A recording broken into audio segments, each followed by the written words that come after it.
Metroplex. You must destroy the Decepticon warp cannons on the outskirts of the city. Game Trailer. Game of the Year Awards 2012.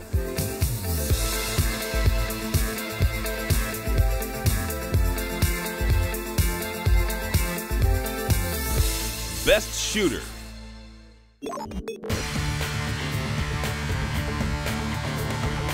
Just a few years ago, there were so many shooters released each year that this category had to be splintered out into first and third-person varieties. But despite record sales for the genre, the output has literally slowed to a crawl, made all the worse by us jettisoning Borderlands 2 to the RPG category.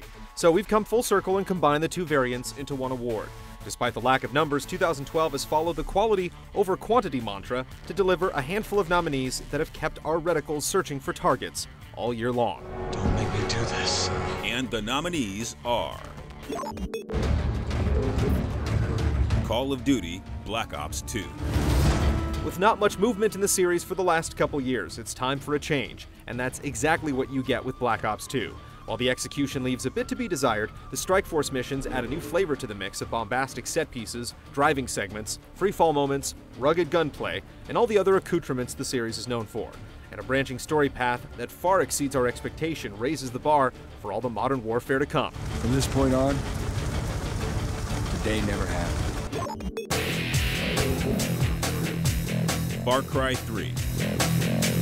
Coming out late in the year, to ignore Far Cry 3 is to blow off one of the more interesting shooters of 2012. Following a design template that was, oddly enough, laid down by the Assassin's Creed franchise, this open-world experience places a premium on exploration and hunting, while taking you on a wild ride through a Take-No-Prisoners campaign. The multiplayer and co-op are essentially throwaways, but there's no denying that Far Cry 3's single-player component is unlike any other game in the genre this year. Only the strongest will survive it. Halo 4. 343 Industries has it tough. As the new shepherds of the Halo franchise, it's stuck between a rock and a hard place. Keep Halo the same at the risk of stagnating to prove it has the chops, or change it and potentially anger fans while trying to push the series forward. It's settled on the former, with impressive results. The new Promethean enemies give it a nice kick in the armor, and the episodic Spec Ops mode provides it with something to call its own. And of course, the competitive multiplayer doesn't miss a beat, even if the Forge has gone essentially unchanged. It's the full package, and a great start for a fledgling studio. You know, I was sent down here with orders to prevent you from leaving. PlanetSide 2. The free-to-play genre has really dropped its shackles in 2012, becoming far more than a collection of games that you'll only play because they don't cost anything. PlanetSide 2 is leading that charge with its massive, vehicle-infused battles that span 3 different factions. While there's no win state per se, the joy of this shooter comes in moving the front line in your faction's favor, and participating in skirmishes with thousands of players attempting to move in concert. The satisfaction you glean from taking a base with a well-conceived and executed maneuver is hard to top in the space. Resident Evil 6.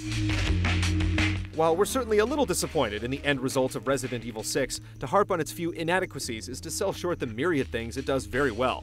As a shooter, it brings some interesting new mechanics into the mix, with the ability to jump back to the floor and roll to evade shuffling walkers and creatures that defy description. Capcom has also finally included a much-needed full-time cover system.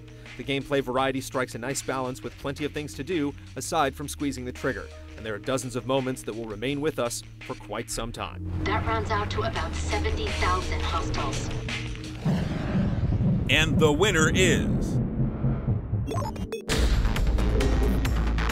Call of Duty Black Ops 2. The massive changes to the campaign we mentioned earlier were a long time coming, but even the alterations to the multiplayer suite go far beyond the mundane. With a brand new League play system to make sure you're always squaring off against equals, and codcasting functionality to help keep the competitive spirit alive, a lot of thought has been put into its long-term prospects.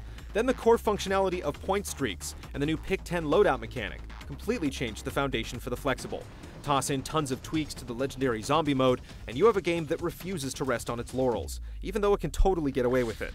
With a branching original campaign and the best multiplayer on the market, Black Ops 2 is the complete package, and our pick as the best shooter of 2012. Oh shit, that was a close one, huh?